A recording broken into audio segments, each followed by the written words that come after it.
Alright, so for math analysis today, we're doing chapter 3. We're starting out chapter 3, exponential functions and their graphs is what we're looking at. You should have a green note sheet.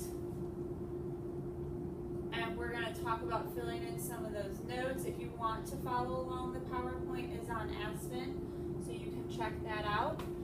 I want to review the properties of exponents. This is something you guys did back in Algebra 1. So just remember, if you have, this is what you're putting on that green note sheet.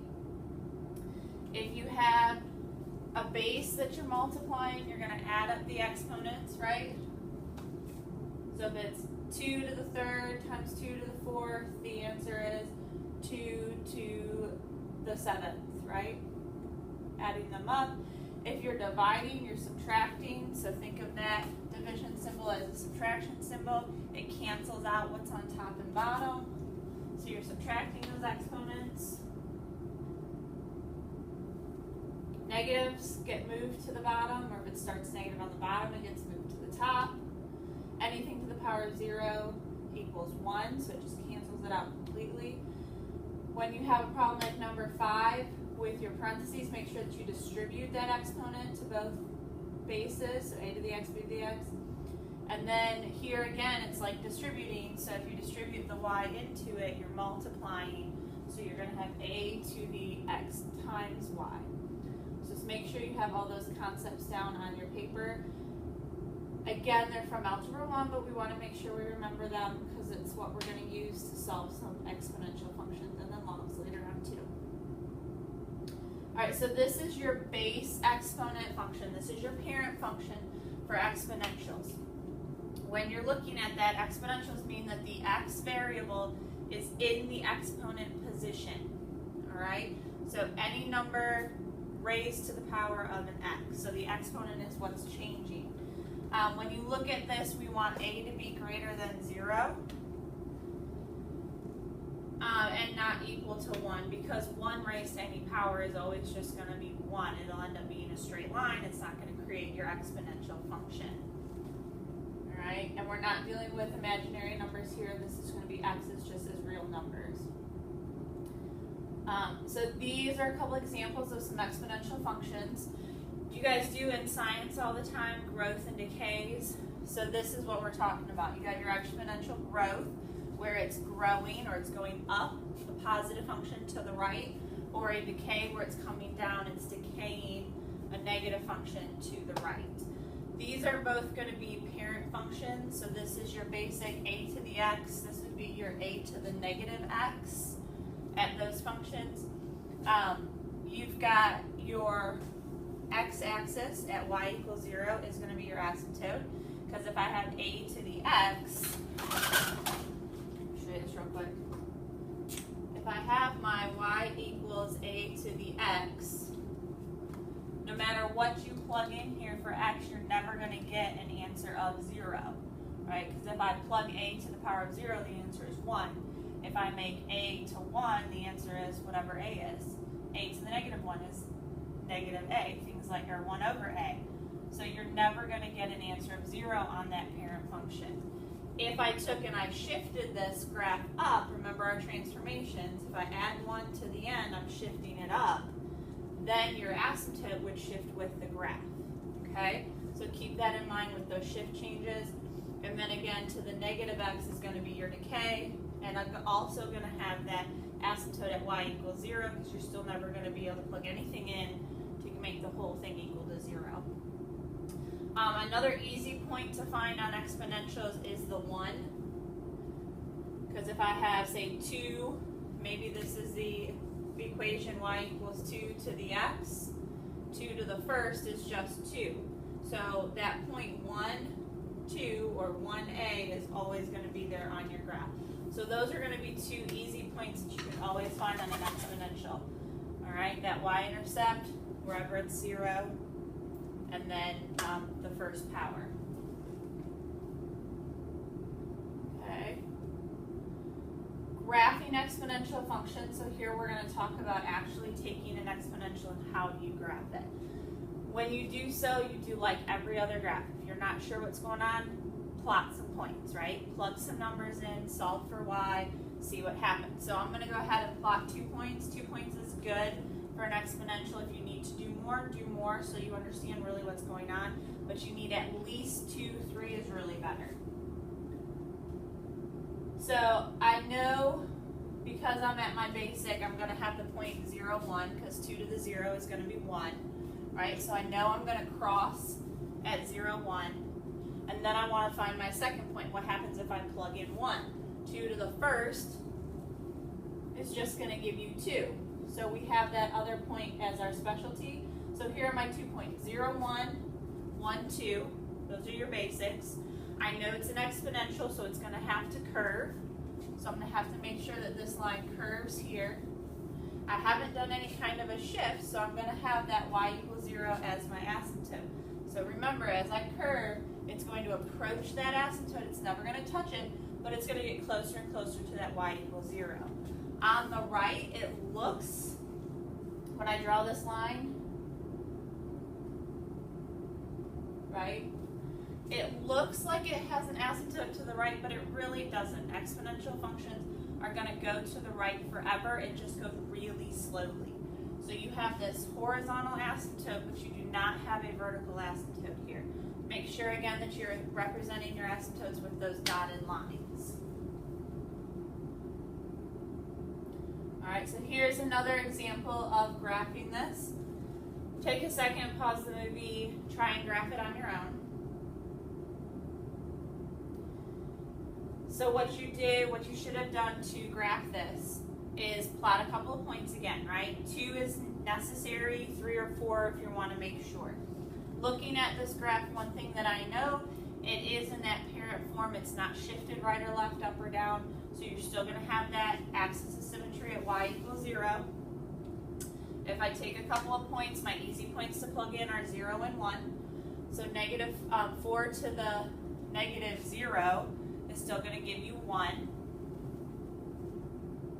Right? So you're going to have that point 0, 1. If I plug in 1, you're going to get a fraction. So you can plug in 1.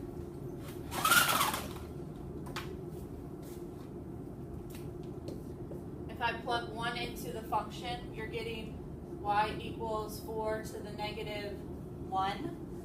4 to the negative 1 is going to be 1/4. So you can do the point 1, 1/4. The other option is, because it's the negative, plug in a negative 1. So when I plug in the negative 1, y equals 4 to the negative 1. Now you're canceling. It's just 4 to the positive 1, which is going to be 4. Okay? So when you go to graph those points, again, we said that asymptote is at y equals 0. I have my 2 points here, so 0, 1, negative 1/4. If you use that positive 1, 1/4, it's just going to be lower here, closer to that line. So again, it's just going to show you more of how that curve is approaching that x-axis, the asymptote, right? So then I can draw my curve in there. And again, it's approaching your asymptote at y equals 0, and then this is continuing on forever.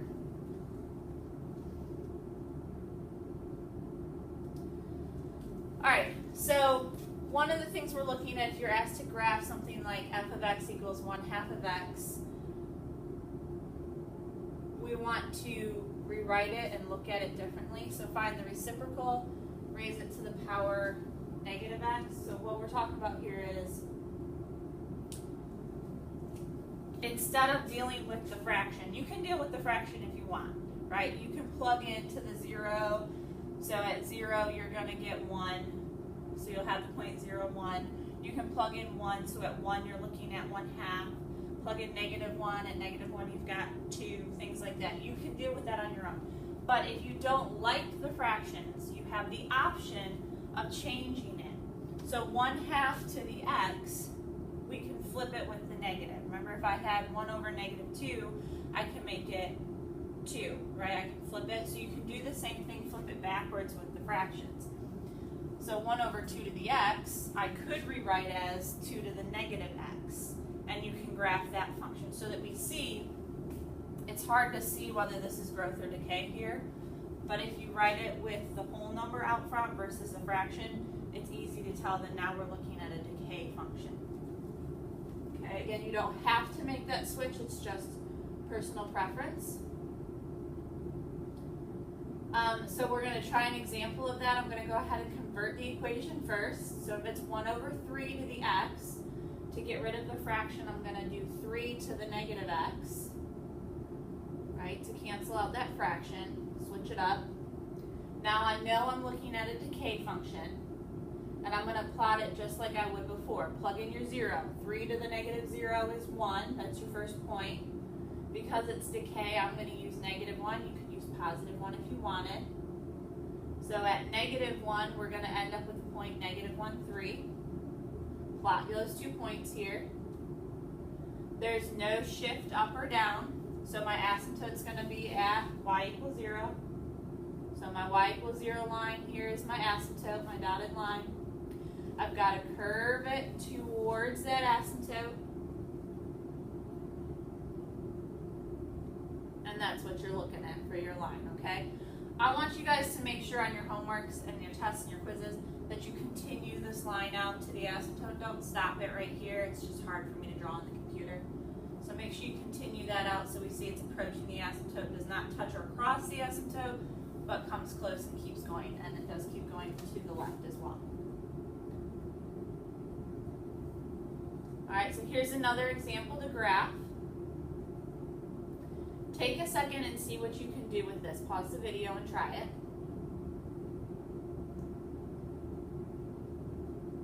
Okay, so again, when you did this, you should, same idea, plug in a couple of points. 0 and 1 are your easy points.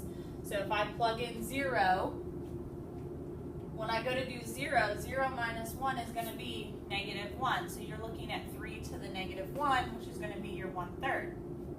If I plug in negative 1, now you've got 3 to the f, negative 1 minus 1, which is negative 2. Right, so what I'm looking at is y equals 3 to the x minus 1. Well, if x was negative 1, you're now looking at 3 to the negative 2. So instead of 3 to the 9th, remember this is going to be 1 over 9. So you're looking at negative 1, 1 over 9. We've got some fractions. You don't have to pick those options, right? If you don't want to deal with the fractions, you don't want to look at that, pick something else. I could pick 1. Why do I like 1? If I pick 1 for my x value, 1 minus 1 is going to be 3 to the 0. The answer is 1. So I know that I'm going to cross my graph at the point 1, 1.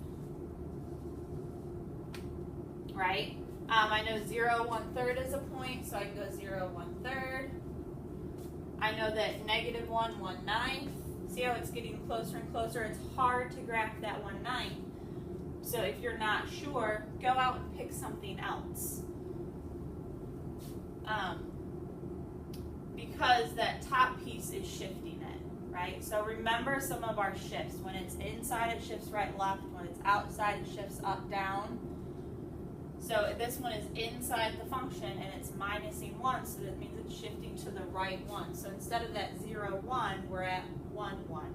That's where those things are coming into play. And you can change them as you need to. Right, so again, it shifted to the right one. Those are a couple of points. You can pick more like we did. My asymptote stayed the same because I didn't shift it up or down. And that's what your graph looks like. It's an exponential growth function. All right, so here's another example. Think about how you think this is gonna shift. Take a second, pause the video, try and graph this one on your paper.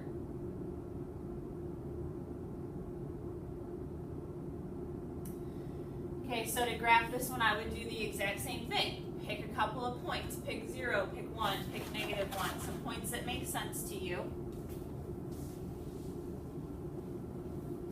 Anything you pick isn't going to be wrong. Some are just easier than others. So, in this example, looking at your graph, because it's -2 on the outside, we should be thinking that that entire graph is going to shift down 2. So instead of my asymptote being at 0, my asymptote is now going to be at the line y equals -2. Okay, so this is my asymptote.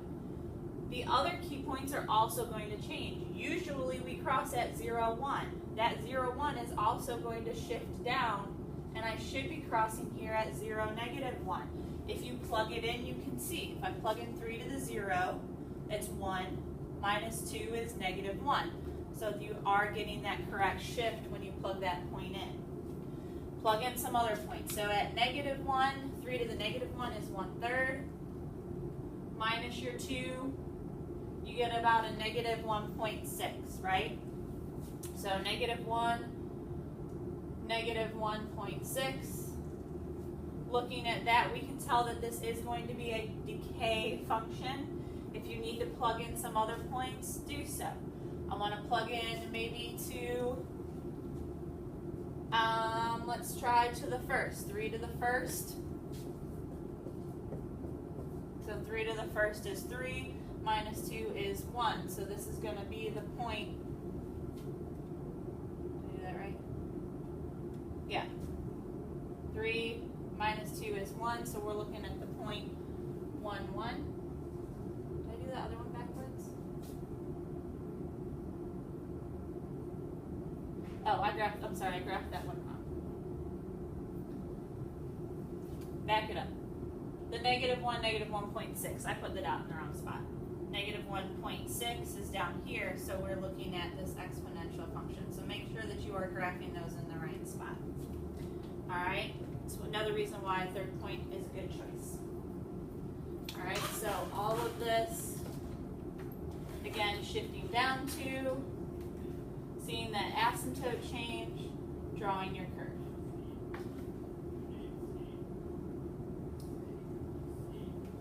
Alright, so we're going to go ahead and graph these two different functions on the same one. So I've got one where the negative is on the x. I've got one where the negative is out front on the leading coefficient.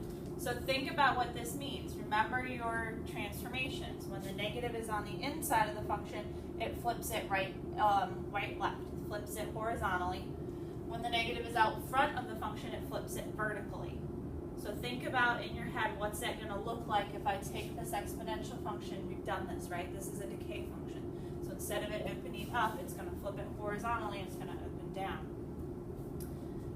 The one that's going to flip vertically, instead of having your graph come up like this, it should flip vertically and come down. So let's look at that. For the f of x, again, you can plug some points in, right? If I plug for f, I plug in the point 0, 3 to the 0 is 1. If I plug in -1, the negatives cancel, 3 to the first is 3, so -1, 3 is your other point. It is coming down, it is that decay function that we've been working with. And then for g, again, like I said, if I take 3 to the 0, 0, 3 to the 0 is 1, so you have the point 0, 1, but the negative out front. So you plug in 0, this is 1, -1. So you're down here at the point 0, -1. If I plug in 1, 3 to the first is 3, -3. So if I plug in 1, I'm now at -3. So I'm out here at 1, -3, and you see how that curve is down here now. So instead of your basic growth flipping over the y-axis horizontally is the negative inside the x. The negative on the outside of the function flipped it vertically. Horizontally versus vertically. Okay? Neither of those two graphs had a shift up or down, so my asymptote stayed at y equals 0.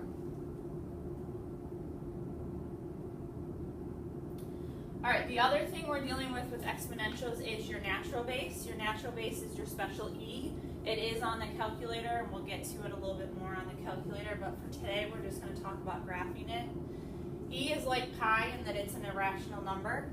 Alright, it's approximately 2.7. You don't have to memorize this, don't worry about it. Just know that e is what we call the natural base, and we'll do more with it when we deal with logs.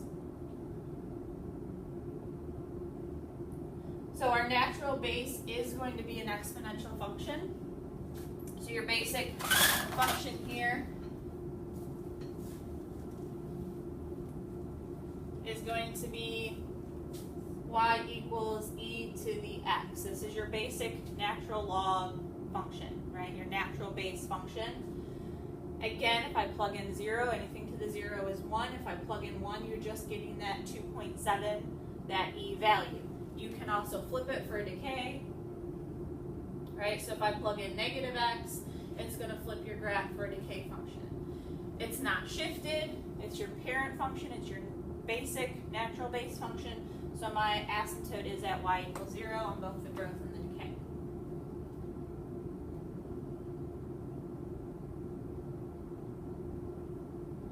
All right, so we're going to go ahead and try and graph this. We graph it the same way you graph anything else.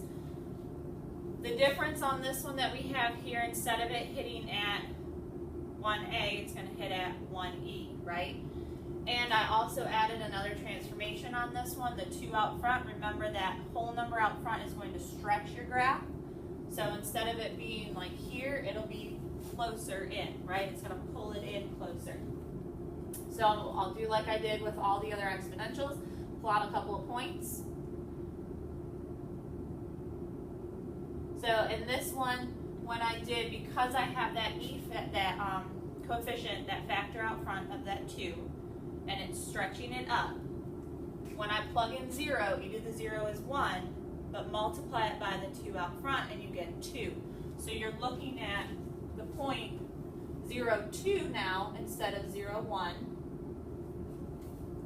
And if you plug 1 in, you get e to the 1. 2 times e to the 1, you can just type that in your calculator.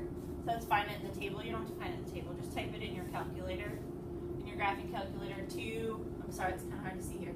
2e to the 1, there is an e button, natural log button. So type that in, and then when you type that in, you should be getting about 5 point something, like 5.9, 5.8, something around there, right? So when I plugged in 1, I get 5.8. You have your 2 points. I didn't shift it up or down, so I still have my asymptote at y equals 0. Draw your curve. It's a growth function. All right, 5.4, well, that dot's not as well. All right, so another example here, if you want to try it on your own. Again, plotting 2 points. So you've got the 0 at 1/2 e to the negative x. If I plug 0 in for x, you're getting 1/2, right? 1/2 times e to the negative 0. E to the 0 is 1 times 1/2 is 1/2. So I'm going to have a point at 0, 1/2. And then plug in 1. E to the negative 1 times 1/2. Put it in your graphing calculator. You get about 0.18. So I've got these 2 little points right here. If you're unsure which way it's going, if you're not sure because the points are really close, go over here and graph it at -2, right? You can plug it in your calculator. 1/2 times e to the -2. See what happens. It'll show you where those points are. Didn't shift it, so my asymptote's still at y equals 0, and you draw your curve. So this would be an example of a decay function with your natural base. All right? The application part, so what we're doing is looking at the exponential functions and how do the exponential functions come into play in real life, in our word problems and our real world problems. So what we're looking at here is when we're dealing with interest and principal. So anytime you buy a house, you buy a car, you take out a loan, any of that kind of stuff deals with interest, and all of those use exponential functions to determine how much interest you're paying and what that interest is you're paying. And it depends on how you're compounding it. So you can have your interest where you're compounding annually or where you're compounding quarterly, maybe you're compounding continuously. We're going to talk about that in just a second. All right, when you look at these, you have your 2 different formulas. So this first one is going to be when I compound it throughout the year at different times. So I might choose to compound it annually. in which case the number of times I compound it would be 1. Annually would be once a year, so n would be once a year. Say I want to compound it quarterly. Quarterly is going to be 4 quarters in a year, so n would be 4. If I want to compound it monthly, n is 12, so on and so forth, right? R is always your rate, and T is always the time, and it's hard to see. So it's P times 1 plus R over N to the power of N times T. Okay, so NT here on the end are up in the exponential piece. That's where your exponential function comes into play. N is the number of times per year you're compounding. R is your rate, written as a decimal. And then T is your time. P is going to be your principal. Principal means what you start with. What did you put into that fund initially? Okay? The other one that you need to know is compounding continuously. Continuous is your PERT function. So A equals P times E to the power of RT. So we're using our natural base here, our rate and time up in the exponent, and then your principal, what you put into the function out front. These two formulas you have to know, you have to memorize. I will not give to you on a test or a quiz. All right, so here's an example we're going to do. A total of $9,000 is invested at an annual rate of 2.5% compounded annually. Find the balance after 5 years. It's compounded annually, so we're going to use that first equation that I showed you. For the first equation, we need to know the principal, the rate, the time, and how often we're compounding it. That's your N value. So the principal is what I put in. How much did you invest? How much did you put into the fund? $9,000. Then I'm looking at my rate. My rate is 2.5%. You don't want to write percent in the equation. You want to write it as a decimal. So move that decimal over 2 places. So you're looking at 0.025. Sorry, I know it's hard to read right here. So 2.5% becomes 0.025 when we plug it in our equation. The time, I want to know what happens after 5 years. And then we're using our equation again. This is the compounded annually, quarterly, monthly. If it's anything other than continuous, this is the one we use. So I'm just going to take all my numbers here and I'm going to plug them into this function. All right. Once I do that, you can just plug it in your calculator. And you should get about 10,182. Make sure that your 1 times 5, your 5 is up in that exponent position. And that you had your parentheses around the stuff in the middle to get your 10,187.6. When you go to round, keep in mind that here we're talking about money, right?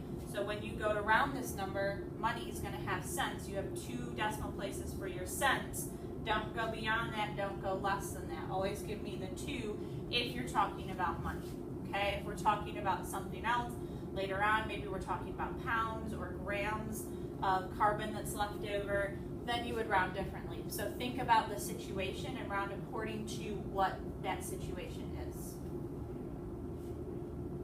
Okay, here's another example. Take a second and read it.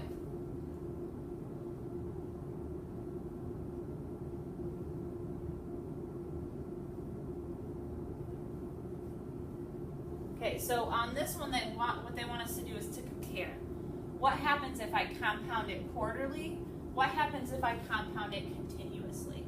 So I want to know, if I'm doing this for 4 years, which one is going to be better for me? Which is going to benefit me more? Should I go with the bank and tell them do it quarterly, or should I go to the bank and tell them I want you to do it continuously? First thing we got to do is find all our information, right? I need my principal, which is what I put into the problem. I need my rate, my 3%, which we're going to turn around and write it as a decimal, 0.03. I need my time, we said 4 years. And then I need my equation. Again, quarterly is the first equation. If I'm doing it quarterly, that means it's 4 times a year, so n becomes 4. Plug all your information in. And you've got $13,523.91, right? So if I go to invest this if I invest $12,000 for 4 years at a 3% interest rate, compounded quarterly, I will end up with $13,523. So I'm making a little over $1,500, right? Let's see what happens if you do it continuously. So for continuous, I need the same information. I need the principal, the rate, the time. It's all the same problem. But this time, because it's continuous, we're using the PERT formula. So using the different formula here, plugging that information in. Remember, E is your natural base on your calculator. And we get 13,529.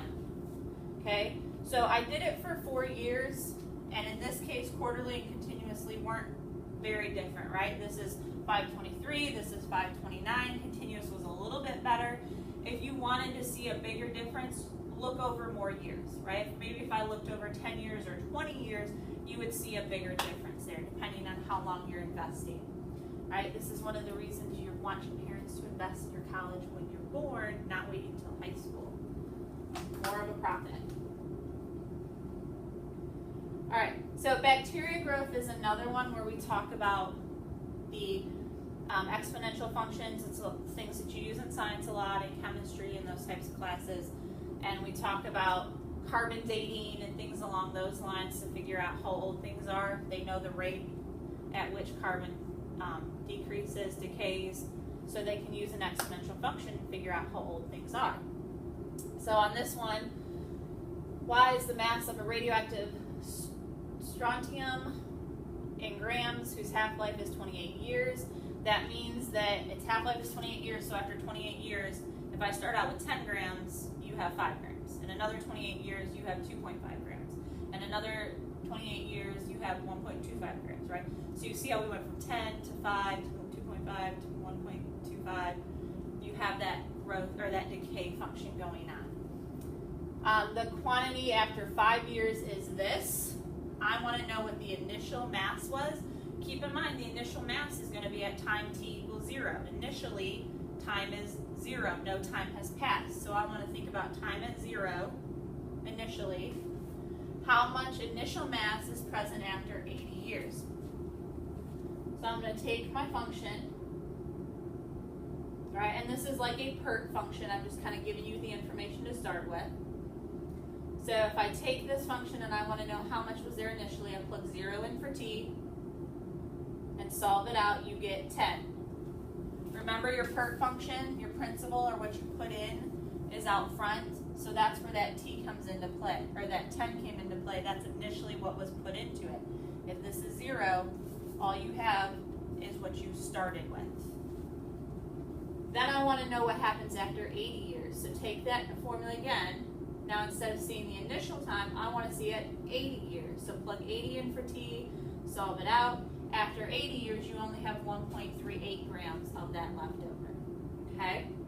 When you're dealing with the bacterial growth and decay, the half-lives, I'll give you the initial formulas. You just have to understand how to plug things in and how to solve through them, how to use that equation.